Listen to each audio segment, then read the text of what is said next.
Thank you very much, Anna.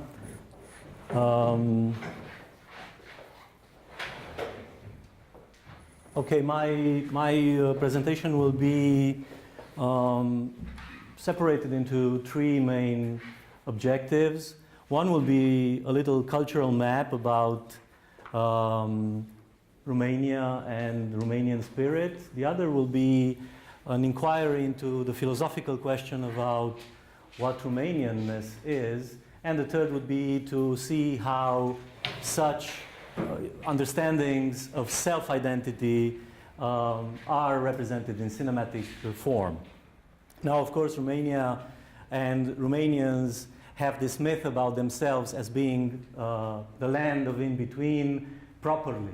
That is, we are a country which sits between two of those lines of separation that Huntington was expressing so eloquently, that is, between the West, the Catholic West, and the Eastern Orthodox world. And this self-perception about Romania as a country, as a cultural space, has become fundamental for many projections of identity, both socially, politically, culturally. And this has been a question for sociologists, philosophers. This very particular question, not only how the fact that we are historically and culturally in between empires, in between religions, in between understandings of the world, we can say, but also if there's a particular Romanianness, and what does it mean to be Romanian?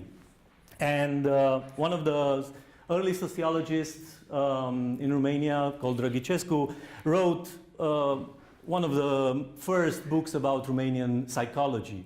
And he overviewed very particular traits within the Romanian social strata. And he identified this concept of răspântie, which is, again, as you've heard before, very hard to translate into any language, because răspântie is a crossroad, but it's not only a crossroad, it's also a crossroad which places you in face of several options. That is, răspântie has this very particular connotation to it in Romanian language. You can be at an intersection in your life and you will call it răspântie. That is, you could decide to go with one particular person or with another. You can decide to go with one professor or another. Ești la răspântie is the notion. You are at the intersection. So for him, of course, Drăgicescu was still basing his definition of Romanianness on the myth of Romania being between the West and the East. In a small parenthesis, actually, Cluj-Napoca, as you can see, it's also at the crossroad because it's a mixture between two names that have nothing to do in common. But Cluj-Napoca wanted to apply for the European capital of the year, and guess what? Their logo was East to West. So this is a very common thread in our social mind. But this hypothesis was taken forward by a very important philosopher of the 30s, Mircea Vulcănescu, who first published an article in the right-wing paper, the fascist paper called Dreptate, and then he published a book called The Dimensiunea Românească a Existenței, the Romanian Dimension of Existence. And I think this is very important to nuance, because Vulcănescu explains this existentialist state of Romanianness, and he defined it, again, in the same mechanism, with the same mechanism which was taken forward further by Constantin Noica with his Romanian sentiment of being sentimentul românesc al ființei. So a little bit about Noica's vision. Constantin Noica is perhaps one of the most important Romanian philosophers. He was also linked with the fascist movement in the 30s, like Mircea Eliade and many others. But this is marginal to our discussion.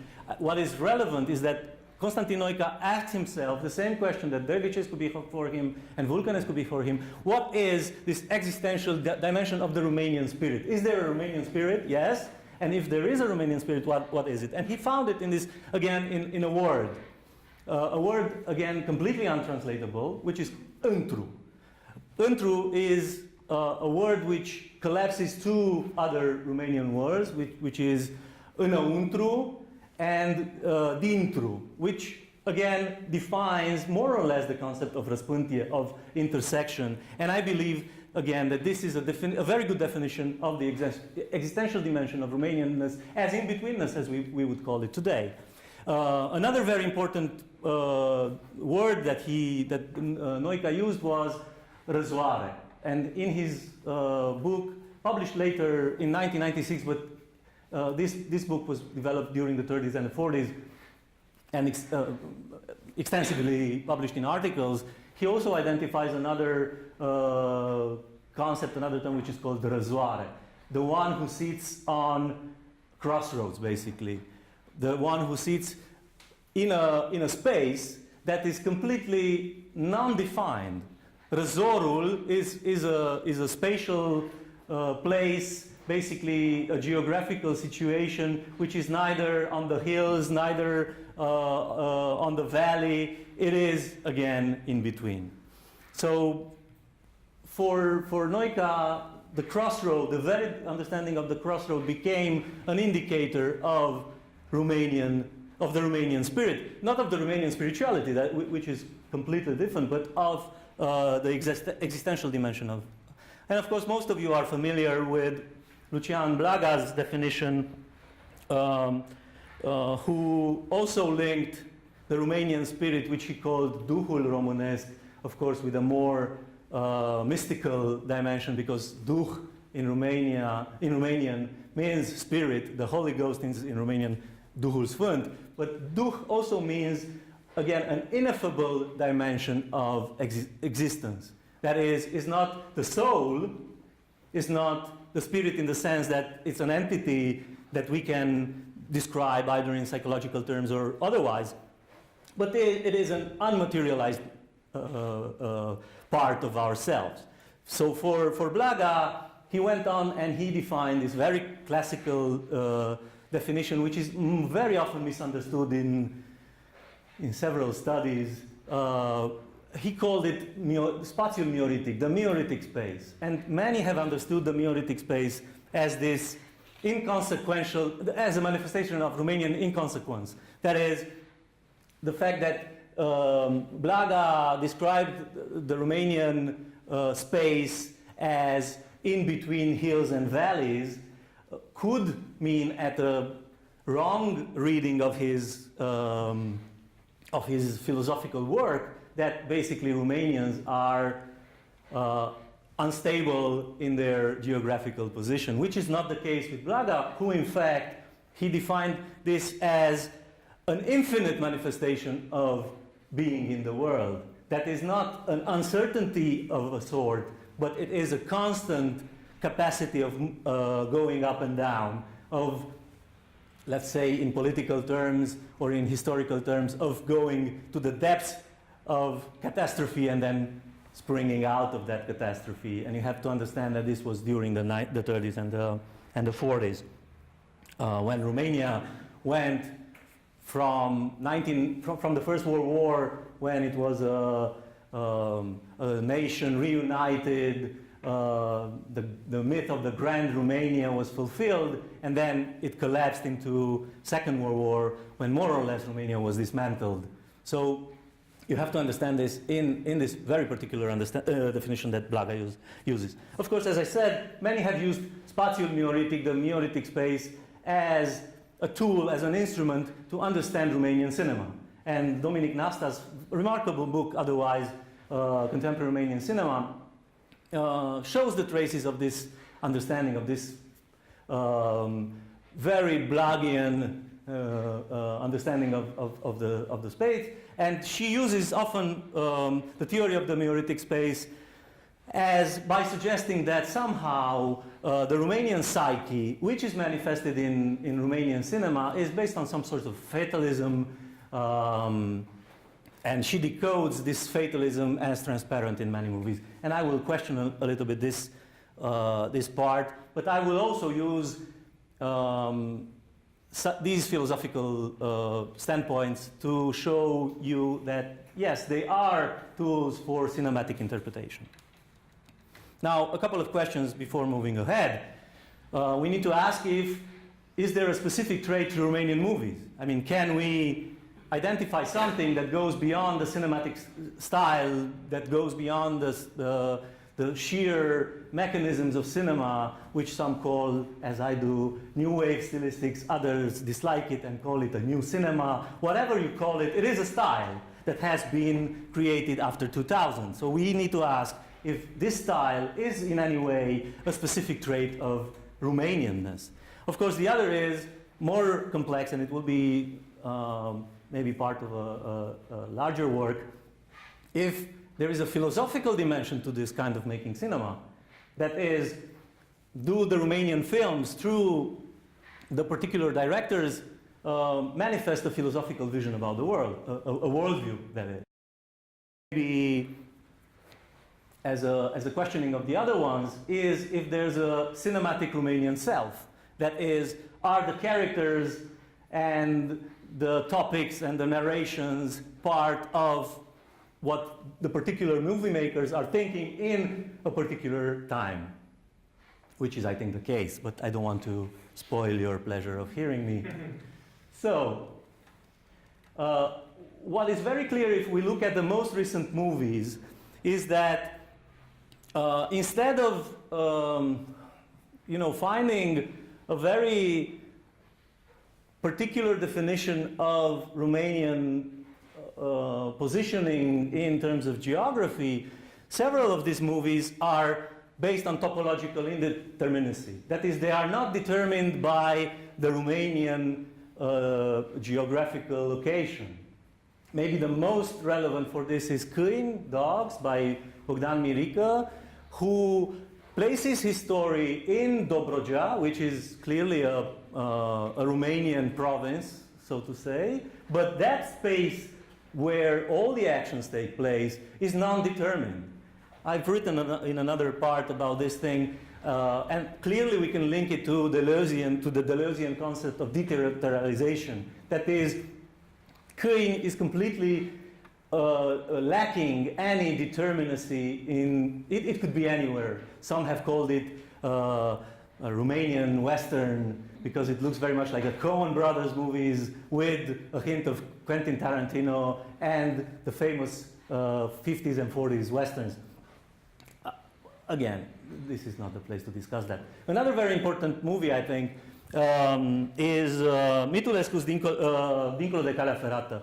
The title is not very clear here. Beyond the Railway. It is a story very quickly passing by because I think it's tedious to retell movies. Telling you what's happening in the movies is not important. It is a story about a couple. He lives in Italy, she lives at home, they have a child. They most probably are not married. But the entire events that happen there and their house is beyond the railway lines. That is, it lies somewhere in the undetermined space, and again, it could be anywhere in this space. It's not clearly determined. And as well, După Dealul, which was mentioned here, Beyond the Hills, it is clearly, the monastery was recreated. It is clearly, if you look at the opening scene as the two girls arrive and you have a capture there, that space is not determined by any location. So we can talk about, clearly we can talk about the spatial indeterminacy. Now the question, again, is this linked to the meiotic space? And here is my contradiction to the hypothesis. Because clearly the meiotic space is linked to a rural existence that was valid maybe in the 30s and the 40s and eventually in the early 50s, but Romania, due to social accidents maybe, and due to political transformation, was radically changed. And that meiotic space no longer exists. And Anna has researched this in a very interesting book, actually. And she identified this dichotomy, this tension in the horizontal versus vertical, and she compares it with the Hungarian cinema, which is also very relevant. But the problem is not necessarily with the spatial reality, but with the fact that an entire social group in Romania has disappeared. Basically, in the 1930s, 80% of Romanians were living in villages. They were living in a rural environment. And that rural environment gradually disappeared. Maybe you are familiar with the forced dislocation of people. It was Ceausescu's program of forcefully modernizing Romania, moving people from villages, destroying villages. Actually, he wanted to transform the Romanian territory from 10,000 village communities to less than 3,000. And of course, this had catastrophic consequences for many people and many individuals. This is not the purpose of my talk. The purpose of my talk is the effect of this. And the result of this is basically that Romanianness today is no longer defined by the Meiotic space, when in fact is defined by another intermediary space. And I use this from a European Union standards, so to say, of living. When we are using the European Union standards for living, we discover that basically, although 50%, more than 50% of Romanians are living in urban spaces, that is, they live in towns, they are no longer villagers. They are living in intermediate spaces, which we call mahala, which we call, they are not suburbs. These spaces are no longer posh environments with little yards where the dog can run around and the beautiful wife awaits you from work with two children around her. These are places which you don't see when you come to conferences like this, and they are about 5 miles away on your right and on your left in neighborhoods like Mănășturi and Mărăști, which are completely in between. So my re-understanding of this is that the in-betweenness has been redefined as not being, they are no longer urban, but they are no longer rural. And the mahala has resulted in what I call the imaginary of the periphery. The Romanian movies, recent Romanian movies mostly, are placed in these spaces which do not respond anymore to the Meiotic topos that Blaga has identified. And I have two examples here. One is from the early Romanian new cinema. Marilena de la P7 is, unfortunately, Cristian Nemescu has died before he became a fully fledged, but this is his first feature film. And basically Marilena is a young woman who lives in P7 apartments, and Nemescu presents us in an extraordinary way the environment of the Romanian suburb, so to say, of the Romanian periphery, where Elvis impersonators from the Roma community coexist with teachers and professors, oftentimes drunkards, and it was mentioned here, A fost sau n-a fost, 1208 to Bucharest, which is a terrible title. It depicts the same environment, you know.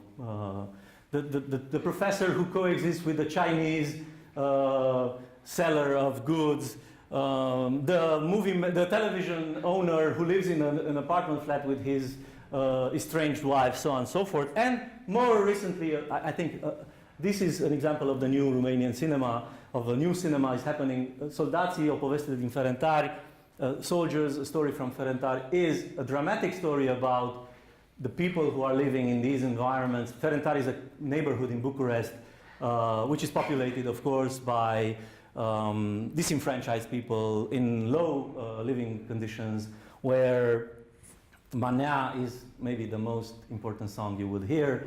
The story is simplifying the story is this young researcher who studies manele as a PhD student encounters this gay Roma guy who introduces him into the world of Ferentari. And the world of Ferentari clearly has nothing to do with the Meiotic space. And any interpretation from this perspective, I think it's just wrong. Now, of course, there are several other uncertainties, so to say, other forms of in-betweenness that we can identify in the Romanian movies, in the recent Romanian movies, let's call them like that so we can avoid the dispute between New Wave and New Cinema. In the recent Romanian cinema, there is very often this time positioning of events which leads to an uncertain state, or more to say, to a crossroads state. Individuals are in between times, so to say. They are in between their personal time, as in 4 months, 3 days, and 3 weeks, and 2 weeks, because if you remember, both of the young women have an existence before the cinematic time and an existence after the cinematic time, but their existence in the cinematic time is just in between times, in between their personal times. And of course, Tuesday After Christmas is another great example. Radu Muntean's story about the small bourgeois conflicts is also relevant because of the title. Because Tuesday After Christmas, it is a promised time that will happen, and you remember the final scene of the movie when everybody's waiting for Christmas, but that Christmas which will come that Tuesday, the Tuesday which will come after that Christmas is going to be catastrophic for all their destinies. So their destinies are clearly at a crossroads in time. I hope I make myself clear, and I'm losing time very fast here. Now, another in-betweenness, I think, is linguistic in-betweenness, which was illustrated, I hope, by all those wonderful words which I claimed are untranslatable. But in a way, if you look at Romanian movie titles, they are also untranslatable. They are also defining this almost incomprehensible significations. Come to think of it, Poziția copilului, Child's Pose, famously awarded with the Golden Bear in Berlin, Călin Peter Netzer's wonderful film about the troubles between mother and child. What does it mean, Poziția? What does it mean, child's pose? Is it about the position of that particular child towards his mother? Is the position of the child who was killed in the car accident while he was killed? Is it the yoga position, which is about submission? And this can be found in many other movies. Again, A fost sau n-a fost. This is why 1208 to Bucharest means nothing, because A fost sau n-a fost is, again, as you explained it nicely, it is about incertitude. It is about this linguistic incertitude of living in this society. I won't dwell on that, just to move forward. And as I think those of you who are fans of Cristi Puiu's movies, and I'm one of them, although I don't see eye to eye to him every time when we meet, his vision, I think, is relevant for our understanding of the ontological state of in-betweenness in Romanian cinema. Because if we look at the death of Mr. Lăzărescu and then at Sierra Nevada through this lens of cultural Romanian spirit, new Romanian spirit vision, it shows us people who are always in between worlds. Of course, Mr. Lăzărescu is between life and death. And by the way, Mr. Lăzărescu doesn't die in the movie. There's no indication in the movie that he dies. He's just taken away to operation while alive. Many have made this confusion because, again, the title, The Death of Mr. Lăzărescu, illustrates my previous argument. It is not about the death, it is about the state between life and death.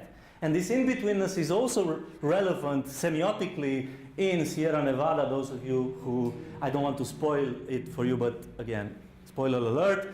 The main problem there is based on this very old Romanian tradition that happens in mourning 40 days after the person dies.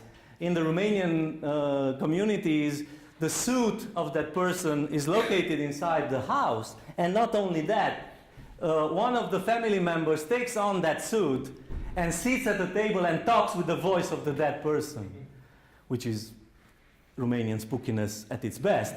But it also illustrates this understanding of being between life and death, being between another world and this particular world, being between a state of consciousness and a state of lacking consciousness, so on and so forth. And I think this is relevant for what we can call the Romanian spirit. Surely the question is this coming from a social instability? I mean, are we redefining our understanding of how to be Romanians by the fact that we are going through a phase of transition. And there are many film critics who have used this instrument by saying the Romanian post-1989 cinema is a transition cinema. It is and it isn't, but what is more relevant is the fact that this kind of social transition has created a human individual, a form of humanity which is based on instability. And again, Cristi Puiu's fascinating Aurora is describing that particular situation, but we can find other examples in one of my favorite Romanian contemporary films, which is Florin Șerban's If I Want to Whistle, I Whistle, Dacă Vreau să Fluier, Fluier, which is underestimated, I think, in the overall Romanian film criticism. But there, in If I Want to Whistle, I Whistle, and again in one of Jude's films, we can see this new social identity of people who cannot find their place anywhere.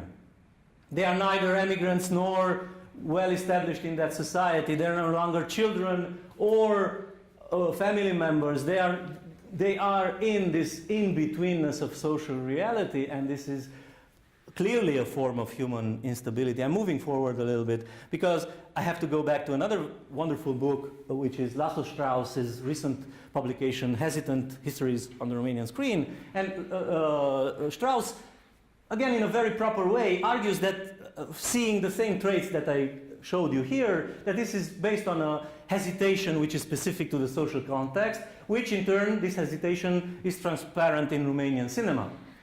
Of course, I don't disagree with Laszlo Strauss's arguments at this level, and of course he uses this concept to explain the cultural attitude as a result in cinematic manifestation.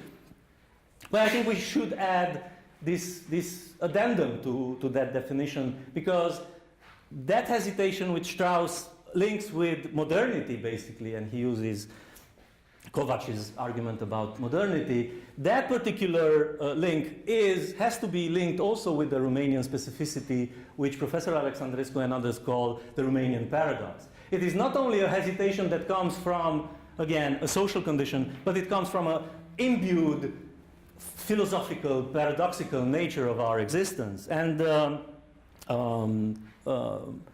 what Sorin Alexandrescu has described as living in between is, of course, at all those layers that we have discussed, but also he adds this very interesting notion of existing not in the time, but against the time. And there's this Romanian word which is called defazat. It means to be in a different pace than history, being in a different pace than what's happening around you. And if you are looking at Romanian history, unfortunately, like with Nicolae Ceausescu's regime, Nicolae Ceausescu was completely dephased from what was happening around him. And this dephazedness, which comes from our understanding of space and time, is very relevant. And if you think about all the movies that I've been talking about, it's like that. So, in my definition, and this is to conclude the presentation, clearly we can describe a cinema of the in-between on at least 3 different levels. And I would address those that I haven't been addressing. And I think one of the most important is at the level of storytelling. Then there is a narrative in-betweenness which is almost natural in the movies that we are seeing and we are loving so much. And again, we can choose any of these films. Perhaps 4 months, 3 weeks and 2 days is again extremely relevant, because the narrative structure of that film places us, of course, in medias res, in the middle of things, but it also places us in a narrative uncertainty in terms of what's happening with the characters, within the story, after the story ends. For example, what will happen to Gabița and her relationship with her boyfriend? This is a huge chunk of story which is, again, out of time, is dephased. Or if you remember, at the beginning of the movie, Otilia's father is supposed to come, and she talks about the fact that she's waiting cookies from home, and that never happens narratively. So again, I think this needs to be explored, and with my meager capacities, I think I will do that. And there is another very important element, which is emotional in-betweenness. And the emotional in-betweenness is very hard to define because it must be linked to cognitive manifestations, and cognitive manifestations in cinema is always problematic. But let me just give you a hint about what I mean by these movies developing an emotional in-betweenness which is clearly specific to cinematic representation of the Romanian cognitive apparatus, more or less, which was called the Romanian psyche, that is obsolete. So what is the Romanian cognitive dimension of these movies? I would say that, again, all these characters and events are placed in between emotions. And if you think about the death of Mr. Lazarescu, it is an infernal roller coaster of going from one emotion to another.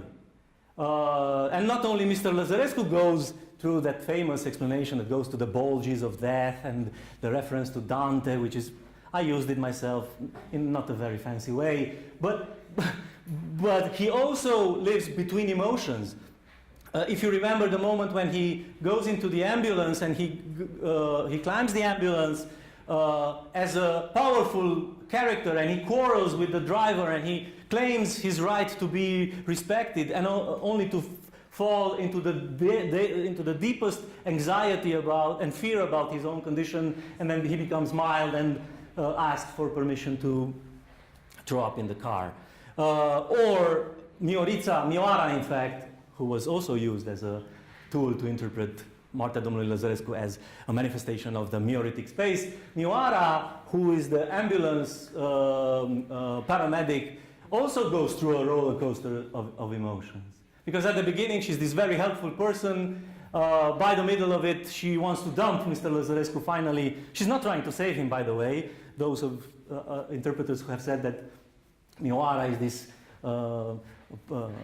benefactor person who wants to save Mr. No. She wants to dump him right in the middle of, at the climax of the movie. She asked everybody, could you take him away? And then at the end, she becomes again this loving person, asking again, so I'm just trying to make a point here. That was it. Thank you very much for your attention.